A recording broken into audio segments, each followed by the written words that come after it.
마태복음 13장은 마태복음 전체 내용 중에서 한 가운데에 위치하고 있죠. 한 가운데에 있다는 것은 중심에 있다는 것이고, 중심에 있다는 내용은 중요한 내용입니다.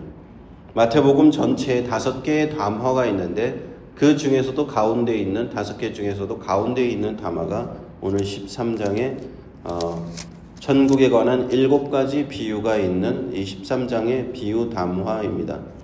마태복음서를 우리에게 쓰어 주신 이 마태는 무엇을 우리에게 결국에는 알려주시고자 하느냐? 이 천국 복음을 알려주시는. 그러므로 천국 비유가 정 가운데 13장에 있다, 이렇게 볼 수가 있습니다.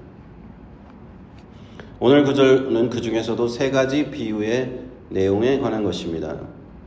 44절을 보시면요, 천국은 마치 밭에 감추인 보화와 같으니 사람이 이를 발견한 후 숨겨두고 기뻐하여 돌아가서 자기의 소유를 다 팔아 그 밭을 샀느니라 되어 있습니다.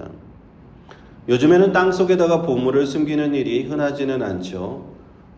아마도 범죄자들이 범죄 수익물을 은닉할 때나 쓰는 방법일 겁니다. 요즘에는 보물은 은행 금고에나 보관되어 있는 것이 요즘의 이야기죠. 그러나 고대에는 그런 은행 제도가 발달되어 있지 않았어요. 그래서 사람들은 종종 금은 보화를 땅속에 묻어두곤 했습니다. 그러다가 어떤 이유든지 사람은 또 망각할 수가 있기 때문에 자기가 묻어둔 그 보물이 어디 있는지도 모를 수도 있어요. 그 보물의 주인이 거기다 묻어놓고 사망했을 수도 있는 거죠. 어떤 이유가 되었건 오늘 비유에서 어떤 사람이 우연히 밭에 갔는데 땅을 파던 중에 보물을 발견합니다. 그런데 그 보물이 그냥 집어서 집에 가지고 올 정도의 양이 아니라 엄청나게 많은 양이 그 땅 속에 보물이 있었다는 거예요. 고대식의 이제 보물은 뭐 금으로 만든 금화라든지 은으로 만든 은화라든지 뭐 금덩이 같은 그런 보석 같은 그런 것들이 거잖아요. 만약에 그런 것들이 그 밭 속에, 땅 속에 엄청난 양이 헤아릴 수 없이 묻혀 있다라고 상상해 봅시다. 그 많은 양을 들키지 않고 캐어서 가져올 수 있는 방법은 없습니다. 그래야 이 사람의 선택한 방법은 자신이 갖고 있는 전 재산을 팔아서 그 밭을 사버리는 거예요. 이제 그 사람은 그 밭을 소유하게 되었기 때문에 언제든지 마음만 먹으면 그 밭에 있는 보물을 꺼내어서 쓸 수 있는 그런 사람이 된 것이죠. 하나님의 나라 천국이 주님께서 말씀해 주신 것이 이와 같다라는 것입니다. 첫째, 천국은 우리의 모든 것을 주고서라도 살 만한 그 이상의 가치가 있다는 것입니다. 우리가 세상에서 가치 있다고 생각하는 것들은 유통기한이 있어요. 아무리 가치가 있는 것이라고 할지라도 시간이 지나면 낡아지고 썩어집니다. 아무리 좋은 집을 우리가 지었다고 해도, 최신 시설을 갖추었다고 해도 100년, 200년 지나면 그 집은 오래된 집이 되고 낡은 집이 되고 결국 허물어야 되는 그런 집이 되는 것이죠. 우리 여기 솔트레이크도 보니까 120년 된 집이 있잖아요. 그런 집들이 많더라고요. 튼튼하게 지어지긴 했지만 그 집들도 언젠가는 이제 낡아서 못 쓸 때가 오겠구나. 지금 그 집들을 계속 쓰려면 유지 보수를 계속 해야 돼요. 우리 교회도 마찬가지잖아요. 그래서 계속 유지 보수를 하지 않으면 쓸 수 없을 상태가 됩니다. 이 땅에서 이와 같이 영원한 것은 없습니다. 우리가 영원하다고 착각하면서 살아갈 뿐이에요. 많은 사람들이 그렇게 착각을 합니다. 그런데 이 땅에서 살아갈 때 우리가 영원하지 않은 이 세상과 비교할 때 영원한 것을 발견했다면 어떻게 해야 될까요? 영원히 가치가 있고 변하지 않는 가치가 있는 것을 발견했다면 우리는 어떻게 해야 될까요? 그것이 바로 주님께서 우리에게 주신 가르치심이신 것입니다. 주님께서는 이 땅 위에 영원하지 않은 이 땅 위에 재물을 쌓지 말라고 하신 겁니다. 이 땅 위의 재물은 영원하지 않다. 오직 영원하신 분은 하나님 한 분뿐이고 내가 들어가야 될 그 하나님의 나라 뿐이라는 것입니다. 그러므로 그 하나님 나라 천국에 재물을 쌓으라 주님은 가르쳤습니다. 하나님 나라를 위해서 살라는 말씀이죠. 꼭 교회에다가 헌금을 많이 하는 게 재물을 쌓는 방법만은 아닙니다. 내 인생의 방향을 영원한 하나님의 나라에 두고 살아가라 라는 것이 주님께서 하신 말씀이에요. 그러한 사람은요, 이 땅에서 일시적인 것들, 영원하지 않은 것들을 기꺼이 내어주고서라도, 희생하고서라도 영원한 하나님의 나라의 가치를 사는 그런 사람입니다. 둘째로요, 그 밭을 소유한 사람은 언제든지 보물을 그 밭에서 꺼낼 수가 있는 사람이에요. 이 비유를 우리가 영적으로 해석하자면 하나님의 나라 천국 백성의 삶을 누리는 구원받은 백성의 그 삶을 의미하는 거예요. 이 땅에서 이미 천국의 밭을 산 사람, 그 사람은 천국의 그 밭에서 언제든지 천국 보물을 꺼낼 수 있는 줄로 믿습니다. 내 인생에 하나님 나라가 천국이 이미 들어와 있기 때문에 하나님이 함께 하시는 사람이 된다라는 것을 의미하는 겁니다. 주 예수께서 우리와 동행하십니다. 성령께서 우리와 동행하십니다. 그러므로 우리는 우리 삶 속에서 날마다 그 영적인 보화를 밭에서 꺼낼 수 있는 사람이에요. 삶에서 위기가 닥쳐올 때도 얼른 그 보물을 꺼낼 수 있어요. 우리는 기도라는 방법으로 그 보물을 꺼냅니다. 예수 그리스도의 이름으로, 주님의 이름으로 우리는 기도하게 되고 우리가 무엇을 구하든지 하나님께서 우리 기도에 응답하시게 되는 겁니다. 우리 인생에 필요한 것들 어떠한 상황이 있든지 다 그 밭 속에 다 들어 있습니다. 그 소유를 팔아, 내 소유를 팔아 그 밭을 산 사람, 그 사람은 그러므로 굉장히 현명한 판단을 한 사람입니다. 그 밭을 샀다는 것, 우리가 구원받았다는 의미고, 이 구원받은 성도 하나님의 자녀가 된 사람에게는 언제든 이렇게 든든한 보물, 하나님의 도우심, 성령의 인도하심이 있는 줄로 믿습니다. 그러므로 우리는 인생을 살아갈 때 항상 넉넉하고 넘치고 풍성한 삶의 기쁨의 삶을 사는 겁니다. 이 사실을 잘 모르는 사람들은 이렇게 반문을 할 겁니다. 무엇이 그렇게 기쁘고 즐겁습니까? 전 재산을 팔아서 그 가치 없어 보이는 밭을 산 것 같은데, 그 사람들은 비웃으면서 우리에게 말할 겁니다. 어리석다라고 말할 겁니다. 그러나 그들이 모르는 것은 이 밭이 평범해 보이지만 감추어 있는 보화가 있다는 걸 그들은 알지 못합니다. 쉽게 드러나 보이진 않거든요. 그러나 이 하나님의 나라 천국 복음은 내 마음속에 있고 내 인생에 있고 내 인생을 영원한 하나님 나라로 이끄는 복음이기 때문에 언제든지 우리는 예수 그리스도 안에서 제자됨으로써 참된 기쁨과 평안을 누리는 줄로 믿습니다. 45절 이어서 보겠습니다. 또 천국은 마치 좋은 진주를 구하는 장사와 같으니 극히 값진 진주 하나를 만남에 자서 자기의 소유를 다 팔아 그 진주를 샀다, 이렇게 되어 있습니다. 두 번째 비유는 진주의 비유. 극히 값진 진주, 이것은 또한 천국을 의미하고요. 이 비유에서도 자신의 소유를 다 팔아 그 진주를 산 그런 장사꾼과 같다라고 말씀합니다. 똑같은 비유죠. 밭에 감추인 보화와 일맥상통하는 그런 비유입니다. 47절을 이어서 보겠습니다. 또 천국은 마치 바다에 치고 각종 물고기를 모는 그물과 같으니 그물에 가득함에 물가로 끌어내고 앉아서 좋은 것은 그릇에 담고 못된 것은 내어버린다 라고 되어 있습니다. 세 번째로 말씀해 주신 비유는 물고기 그물의 비유예요. 이 제자들 중에는 베드로와 안드레, 야고보, 요한 모두 어부였습니다.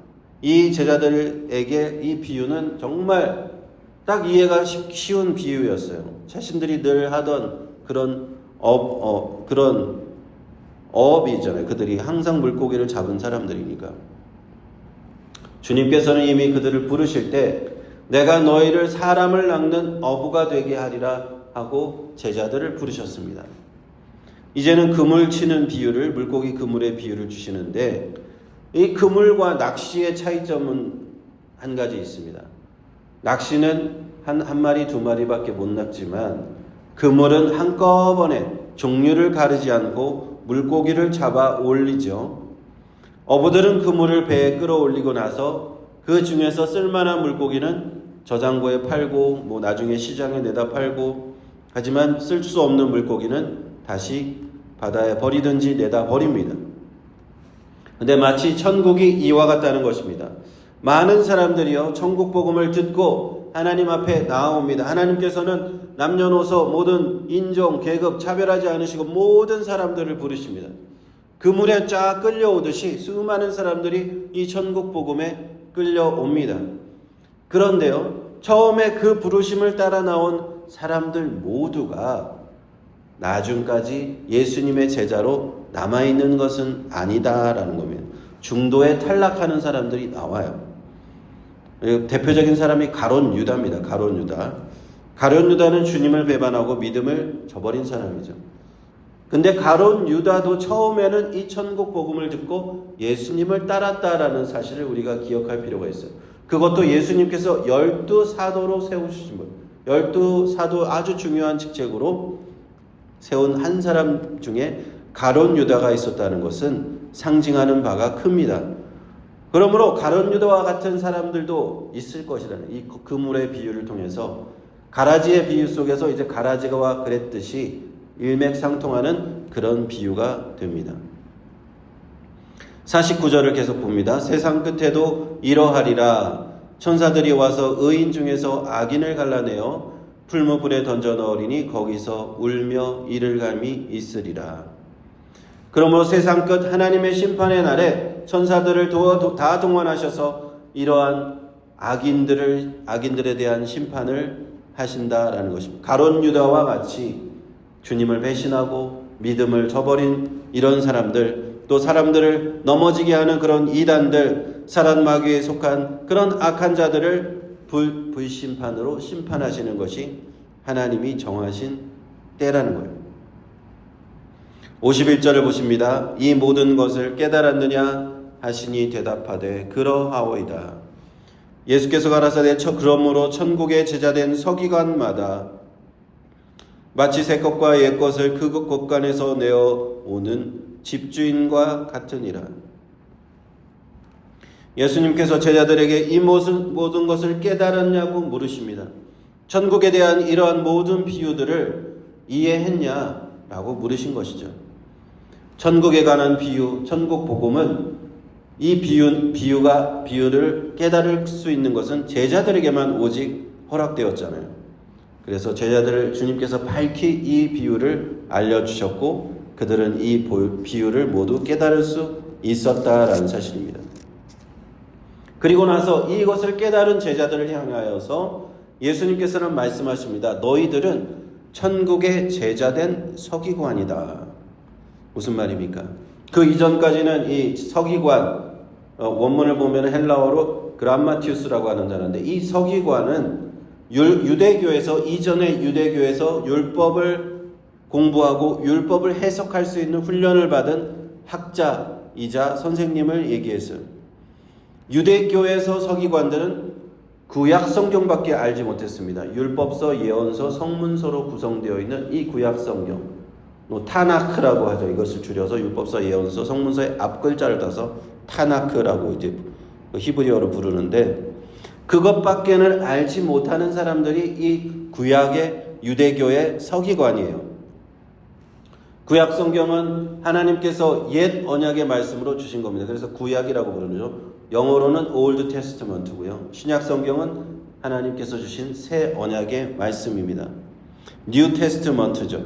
그런데 유대교의 서기관들은 이 옛 언약만 알고 있는 거예요. 율법으로 주어진 이 옛 언약만 알고 있다면 예수님의 제자들, 이제 천국의 모든 비밀과 주님의 가르침을 깨달은 자들은 이제 천국의 비밀을 밝히 깨달아 알고 옛 언약을 알 뿐만 아니라 새 언약까지도 모두 이해한 사람들이다라는 것입니다. 그러므로 예수님의 제자들은 새 것과 옛 것을 그 곳간에서 내어오는 집주인과 같이 구약 성경을 통해서 주신 하나님의 뜻과 그것이 그 구약 성경의 말씀이 어떻게 예수님을 통해서 신약 성경의 하나님의 새로운 언약으로 성취되었는지 하나님의 뜻이 어떻게 이루어졌는지를 깨닫고 그것을 가르칠 수 있는 사람들이다 하는 말씀을 주신 겁니다. 우리는 13장을 통하여 천국의 비밀인 이 비유를 배웠습니다. 옛 언약인 구약 성경 그리고 새 언약인 신약 성경은 둘 다 중요한 하나님의 계시의 말씀이요. 구약 성경 없이는 신약 성경만 가지고는 다 이해할 수 없습니다. 하나님의 구원 역사 다 이해할 수 없죠. 신약 성경 없이 구약 성경만 가지고도 당연히 알 수가 없습니다. 그러므로 천국의 서기관들은 새 것과 옛 것과 새 것, 옛 언약과 새 언약을 모두 이해해야만 우리는 예수 그리스도 구원 사역의 의미를 바르게 이해할 수 있습니다. 그리고 우리가 구원받은 하나님의 자녀로서 이 땅에서 바른 믿음으로 살아갈 수 있을 줄 믿습니다. 하나님의 자녀들은요, 언제나 그리고 마음속에 마음밭에 보화를 가지고 있는 사람들입니다. 저와 여러분들 그러므로 항상 우리의 삶은 든든한 삶인 줄 믿습니다.